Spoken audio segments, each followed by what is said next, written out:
Assalamualaikum warahmatullahi wabarakatuh. Teman-teman yang ada di rumah, di video kali ini kita akan belajar materi pendidikan agama Islam, yaitu tentang bersuci itu indah.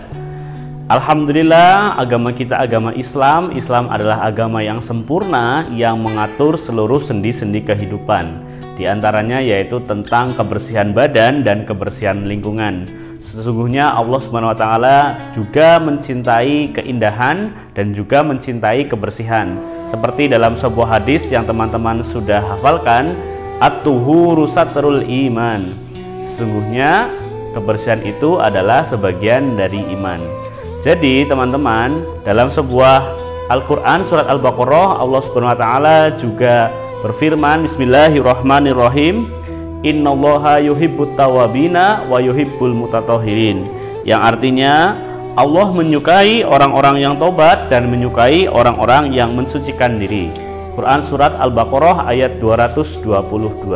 Nah teman-teman, jika kalian juga mencintai kebersihan lingkungan dan kebersihan badan ya, makanya kalian harus setiap hari mandi, menjaga kebersihan badan, berwudu jika ingin hendak sholat ya, membersihkan tempat tidur, membersihkan rumah, membersihkan halaman dan lain sebagainya. Nah teman-teman, sekarang Islam juga mengatur jika kita hendak melaksanakan sholat ya, kita juga harus terbebas dari yang namanya hadas dan juga najis. Nah teman-teman, sekarang kita akan belajar tentang macam-macam hadas. Hadas terbagi menjadi dua, yaitu hadas besar dan hadas kecil ya. Kita akan belajar terlebih dahulu hadas kecil. Hadas kecil bisa terjadi ketika kita pertama buang air besar ataupun buang air kecil ya. Kemudian kita kentut, yaitu juga kita berhadas kecil.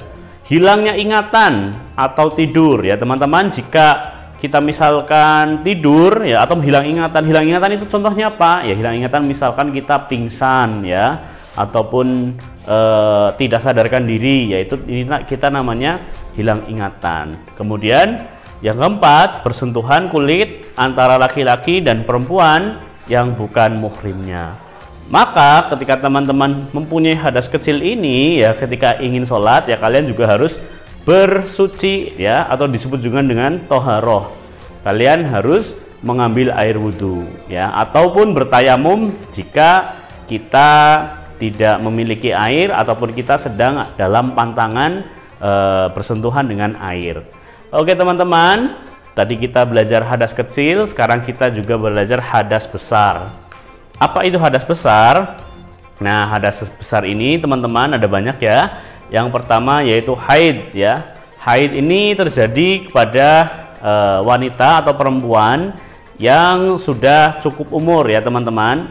Misalkan mungkin nih teman-teman yang perempuan ya, kemudian suatu hari dapat haid ya, itu berarti kalian menunjukkan sudah dewasa. Kemudian nifas ya teman-teman. Nifas ini sendiri artinya adalah dialami oleh ibu-ibu yang baru saja melahirkan, itu namanya nifas. Nah kemudian wiladah.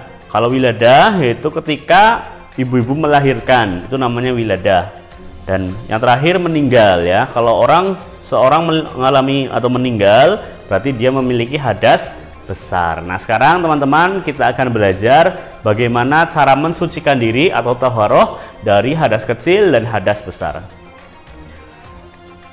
Oke teman-teman, sekarang kita lanjutkan, yaitu tentang larangan-larangan orang yang berhadas. Jadi ketika orang mempunyai hadas kecil dan hadas besar ya, mereka dilarang melakukan yang pertama, untuk hadas kecil, jika orang mempunyai hadas kecil, dia dilarang sholat, dilarang untuk tawaf, dan dilarang untuk itikaf. Nah ini sebenarnya dilarangnya bukan dilarang, tetapi jika orang mempunyai hadas kecil, ingin sholat, ingin tawaf ataupun ingin itikaf ya, mereka harus berwudu terlebih dahulu ataupun bertayamum terlebih dahulu.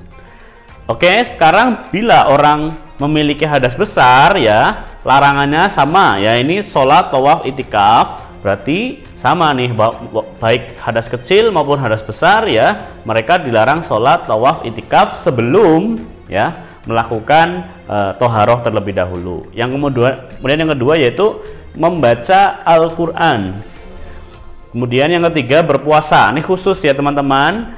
Berpuasa misalkan khusus untuk perempuan. Ketika seorang wanita itu berhadas besar, yang tadi sudah disebutkan, haid, hadas, nifas, kemudian wiladah dan lain sebagainya, itu dilarang berpuasa ya teman-teman. Tapi ya nanti ketika mereka itu sudah tidak berhadas besar ya, diganti di hari lain ya. Itu alasan mengapa wanita itu diperbolehkan untuk tidak puasa di bulan puasa ya teman-teman. Sekarang kalian sudah paham.